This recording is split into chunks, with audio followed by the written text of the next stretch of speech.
Fighting Maroons in the first set. Yes, for those of you who are wondering, UP Fighting Maroons, that's the moniker for them already. That's what we're going to call the former Lady Maroons. Okay, so Mela, take us through that first set. What happened? What good things can we talk about? What negative things happened in that first set, especially for the UP Fighting Maroons? Well, everything went well for Ateneo. They don't have any pressure in that set, especially because even in the early part of the set, UP has been helping them gather points because of their unforced errors. So from that, they were able to pull away. And, you know, when you have a big lead, you just move so light.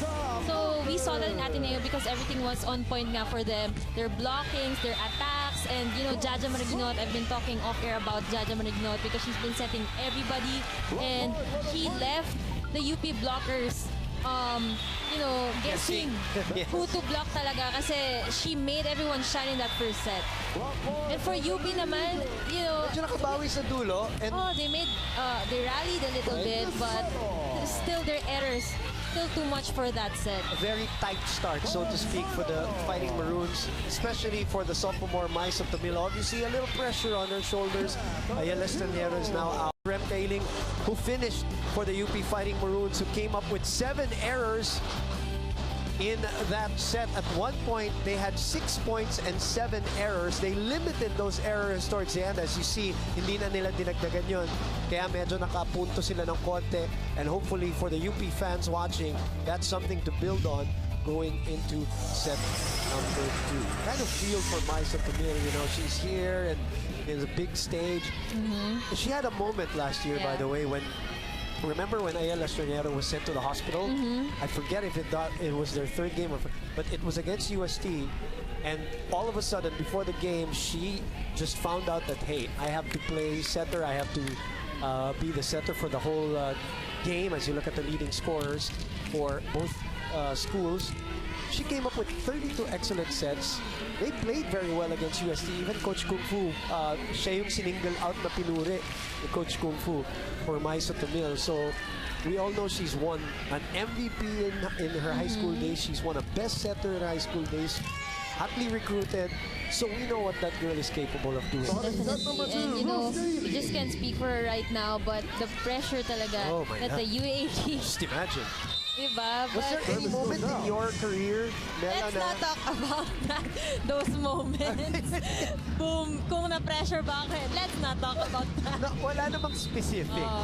Huwag mo nang ipunto yung day or ano, but you're speaking in general terms. Yeah, but it can get to a in sports in general, you know, intangibles really play a big factor. And you know, they mentioned the course reporter mentioned today na they were doing sports psychology sessions. They were strengthening their mental toughness.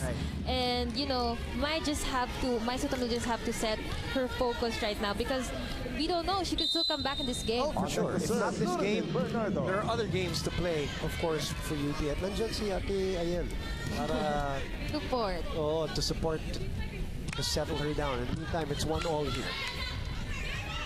Jaja to Kat. A chance here for UP. Underhand by Chesma. Cross court. Doromal was there. Faith. Cross court. A bullet sent back, but it is out. Boy, the force of Faith Nesperos. You know what I love about Faith Nesperos is that when you set her, she hits it right away. Kasi may mga spikers na just to make their attacks powerful, they would wait, they would do their backswing para magkaroon ng force yung kanilang atake. But si Faith, sobrang bilis niyang pumalo at sobrang lakas. Ganun din ang sagot ni Tots Carlos as we send it over to Franny Reyes from the Ateneo side. You guys mentioned Kat Tolentino as our top scorer right now, but I did get to talk to her about the team and she told me it has a lot more depth than last year's team. It's a versatile and well-balanced team. Everyone can adjust their roles. We're seeing that in Jaja Maraginot. Their roles, we're seeing that.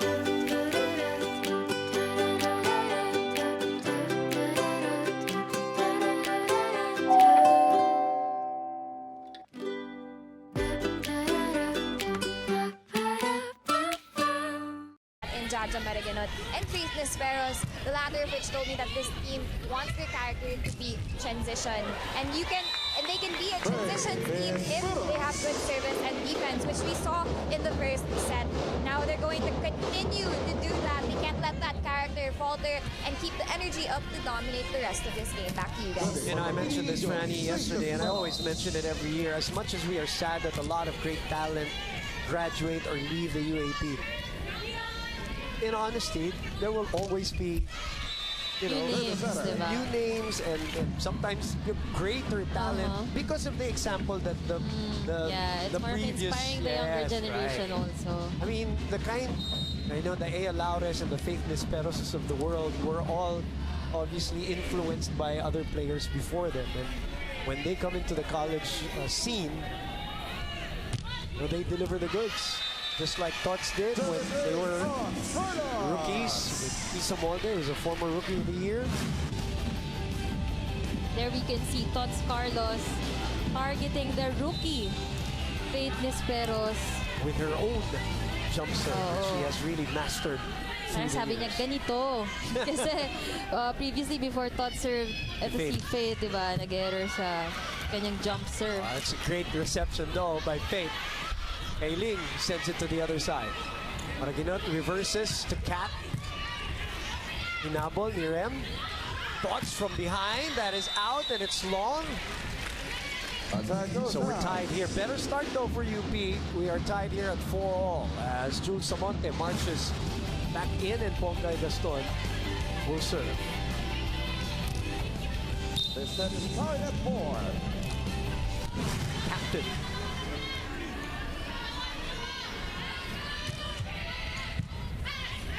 Rem chooses Jesma, who was asking for it. Oh, that's double. Good idea, though. Yeah. For the running attack for Jesma, for variety, but lumusot sa kamay. There. Very obvious. Makita natin it's really the setting that's missing for UP right now. So far. 5-4.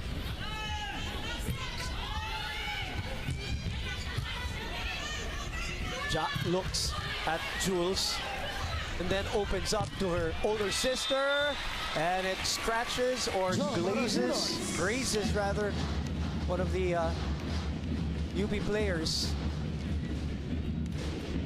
And you know, we could see the attacks of Ateneo. Kung hindi, sobrang linis.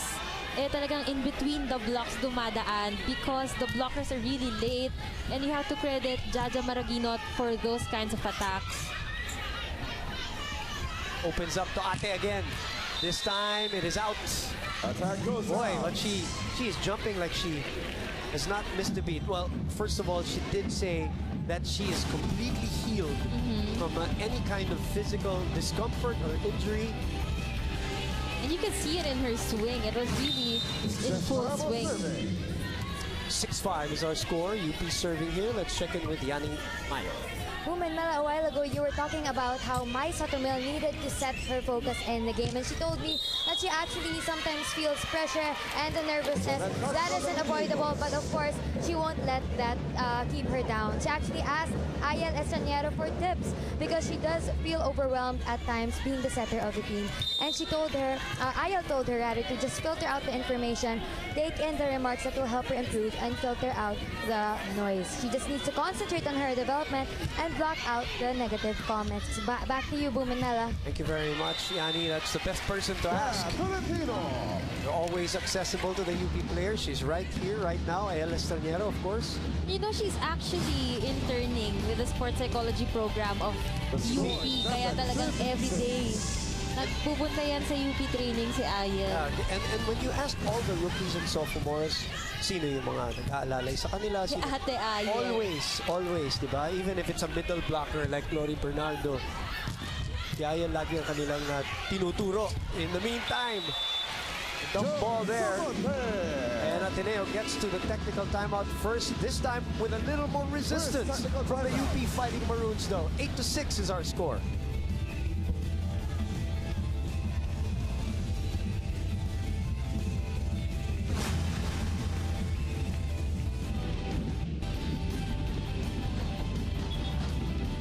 We are back with you here on SNA for more of UAAP Season 82.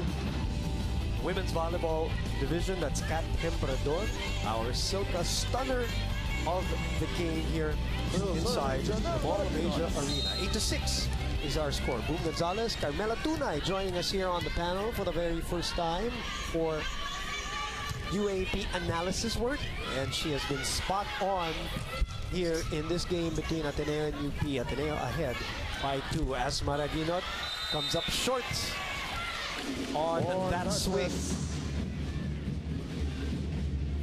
You know, if you're Ateneo, you don't want to make these enforced errors, especially because UP is having a better start this set as compared to the first set. Baga binibigyan mo ng kumpiyansa itong UP by committing these errors. Yeah, and we saw Tots Carlos kanina, medyo she's in her element in this set. So you wouldn't want to be a bit complacent, but you know, no signs of complacency in that attack right there by Jo Maraguinot. In her element, baka mo sabi ni Jo. She's right back where she belongs, really. Look at that spike reach. Ang taas ng kamay niya dun sa attack niya. That's a beautiful form, isn't it? We have some... What do they call her? The Iron Claw? Ganun ba? Yeah. Because of that Kung Fu style. Oo, yung kamay niya before hitting eh. We have some great attackers here. Tots, of course, and Isa Molde on this side. Kat Tolentino and Jo Maraguinot on the other side. Again, Jaja Maraguinot just using everyone, making everyone shine and look good in this game. So setting advantage has been on the Ateneo side so far. Coach Godfrey Ukumu calls this time out. Swinging everything from the right to the left, they go cross court. All right? What we are doing, we are leaving the seam here. We ask the wingers to drift in a little bit. You seal the seam. Don't leave the seam open so that they can bring the balls clean. Anything that goes around in between the seam, we cannot get it. Okay? That's one. 2, our passing. All right? Everything's almost out of system. So you have to be ready to swing. If you're here, you have to be ready to swing here. They're playing with you, so you can't. And slow down on the block for jumping. When you jump, slow down. Okay? You beat. Slow down. Kim Fajardo, Majoy Baron from the Lady Spikers who will debut on Saturday. Yes, and the very proud mom. If there's anybody who's happy right now, I mean the Laure parents and Always the mom present. of For sure, the mom of the Maraguinot sisters Yun na will... nga. Because for the first time, she sees her daughters play together in competitive action and doing very well too. 10-8 is our score after that hitting error for Kat Tolentino. Very seldom hitting error you're by very Kat right. Tolentino. UP in this one though, they're slowly getting confident as Maisa Tamil might return. I see her sit by the assistant coach of UP as Nisperos finds a crack in that wall. If you take a look back at that play, nakita natin nag-pause yung mga UP blockers before jumping because in the timeout, sabi ni Coach Gotti, slow down. And actually, ang ganda ng timing nila on that block para kay Faith Nisperos. But then, you know, Faith Nisperos, the smart player that she is, dun niya pinalo dun sa forearm ni Tots Carlos. And another point for Ateneo here, 11-8. And what Ateneo also has done, Mela, so far is silence this crowd behind us who were so noisy and excited when we came in because of that men's win earlier. Parang nasira yung momentum nila. Right now, they're looking for some great play so that they can cheer again. Tolentino not allowing it right now. 12-8 is our score. Again, the blocking of UP, you know, still hasn't been that in sync for their team. And now we see Maisa Tomil, coming back in, will try to set the tone for the game of UP. Baka nakatulong sa kanya ng konti. Yung perspective watching from the outside. Pakalma ng konti. Let's see. Ilongga will try her luck here, second time around. for UP, but it's in the hands of the Lady Eagles in white and blue. Tolentino, the door shut. Point for the Fighting Maroons. Talk about blocking there. Carlos have the timing, the anticipation, and makikita mo doon niya sa kabilang side kinuha. Hindi pa napapahalo ni Tolentino yung bola. Her hands were already on the side of Ateneo for that block. They had some great momentum with Bernardo serving earlier. Let's see if that can spark them again. That right on cue service ace. It's a better response for the UP squad because kanina ang laki talaga nung lamang na nagagawa ng Ateneo because they let them make streak of points. Pero ngayon when Ateneo scores 1 or 2, they would come back with a point as a response. Another good serve, but Joe was up to the task. Esperos in the middle. That's over. Up and over. No touch. 2 straight points again with Bernardo delivering some really good serves. This former Kings Montessori School standout Timeout at the has given them some life here in set number 2. Okay, again, ulit. I want right timing. Yung pumasok ka lang para masabi lang pumasok wala sa timing. I need timing. Do you understand? We don't need spectacular play. We just have to execute it properly, Kat. I don't need spectacular play. You have to execute properly. That's it.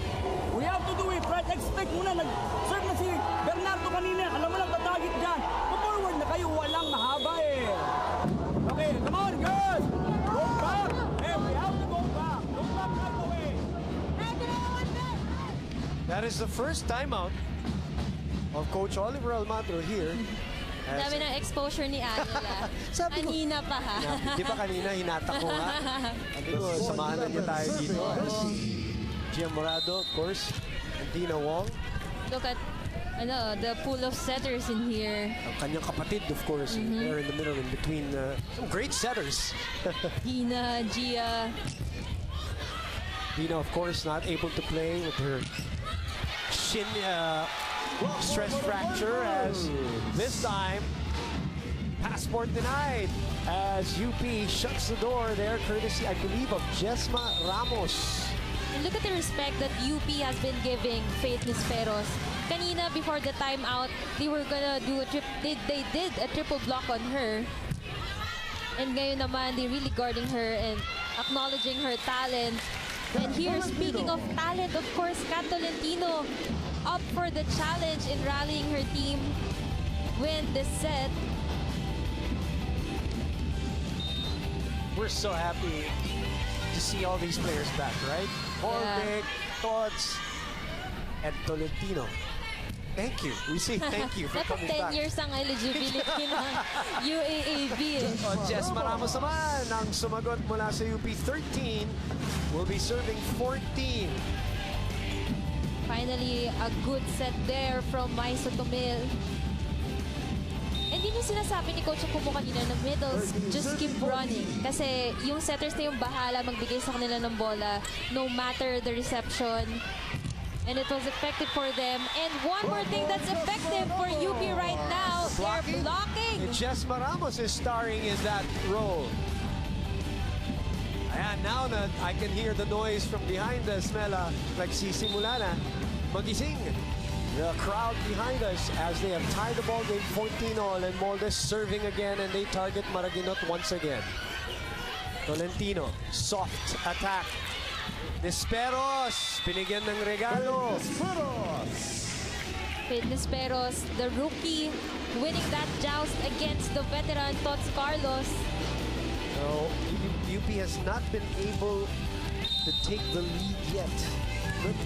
Yeah, but definitely it's a better set for them. Definitely. After 1-0 kanina as Faith goes for the jump.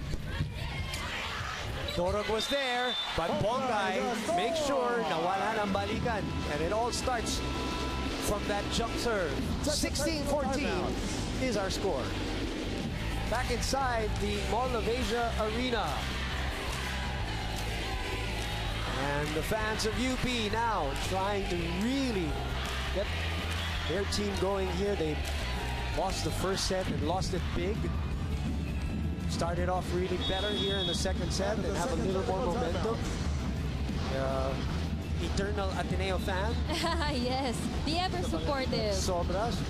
All these years. All part of this crowd here at the Mall of Asia Arena. Ms. Erica Lee, of course, from the Ateneo side of things also. As her team is up a set and 2 points, 16-14.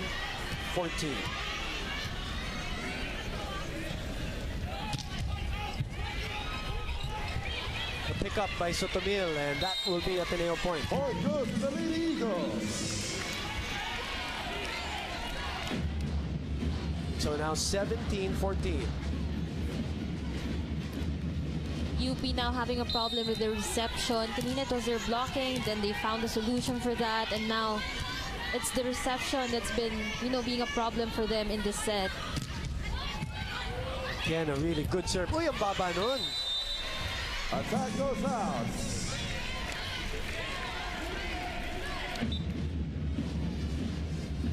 So this is now an 4-point lead, and I believe Coach Marty will challenge this one. Block touch. We saw Jesma really insisting na, Coach, there was a check. Sinasabi niya, no? So this is the first time that we're going to have to use the challenge system here in this match, in this UP Ateneo match. Just a few reminders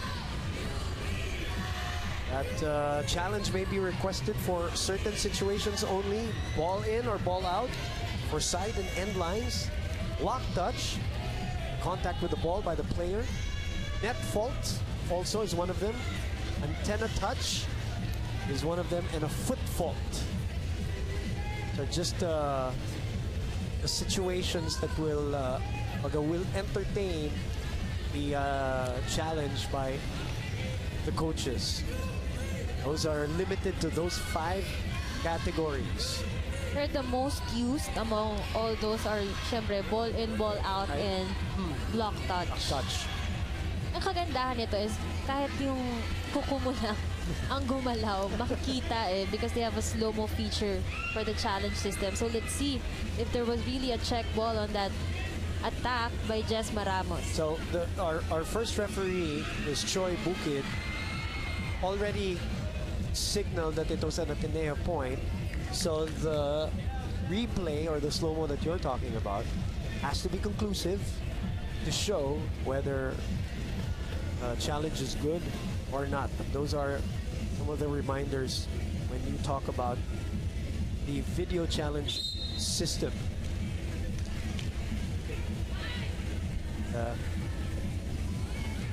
Our first referee, Choi Bukid, communicating with Eli De Jesus, and they're all awaiting. We're still looking at it here, the technical table right beside us. It's shown in. Okay, here we go.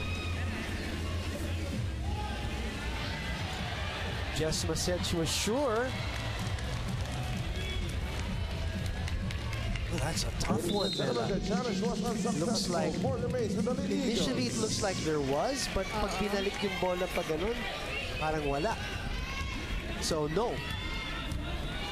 So that means the point will be awarded to Ateneo. So, the call sticks 18-14. So now UP is only left with 1 challenge in this set. Faith has been serving for a while now as Molde gets it through. Ooh, guy with a bomb from the middle. This has been the question of the volleyball community if the middle game will be the same for Ateneo, but Samonte and Gaston proving that they could still bring it again in that middle side. Yeah, we mentioned that just to put what Mela is saying in context again because of the loss of Maddie and Beadel. Yun po ang pinag-uusapan. Sinong papalit sa gitna. So far, so good for the Lady Eagles. And both Samonte and Gaston have been very aggressive on the net. The overballs. Talagang they take charge of those balls crossing the net. Namagana to, Mela. We are now at a 6-point lead, 20-14. Substitution for UP number 19. And the UP Fighting Maroons make a substitution. Jewel Encarnacion will come in. Speaking of, Manny. Oh, flexing. Mari Madayag. Even as she has left Ateneo, she's still flexing. It's definitely a proud moment for her. Watching, the middles of Ateneo step up for the team. Encarnacion is over on her attack, so now it is up to a 21-14 score, and Coach Gotti will call a timeout. A lot to talk about from the Fighting Maroon side.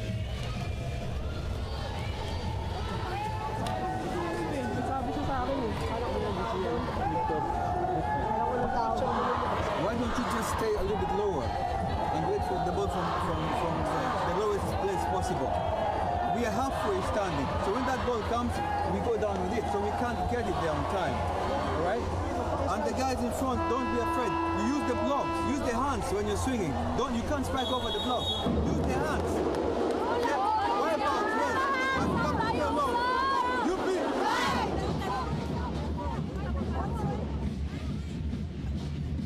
So what happened, Mela? Why all of a sudden this lead has ballooned to 7? By the way, it's a 7-0 run. We were tied at 14. This was a tight match. UP was in it. So what changed? Yeah, we kept mentioning how this was a better set for UP, but then again, unforced errors happened. Started with their reception. Kahit hindi mag-ace yung server ng Ateneo, they were receiving it to the court of Ateneo, kaya nakailang atake din yung mga middles ng Ateneo sa mga over-receive ng UP. Easily taken and dug up by Faith.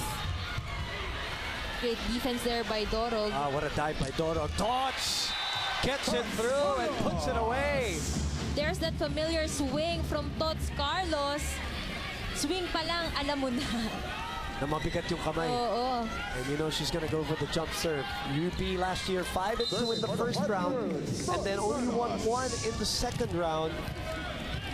A great effort there by Dorog, taking on those powerful hits from Ateneo. Bumalik sa UP. Jesma will set it. Ooh.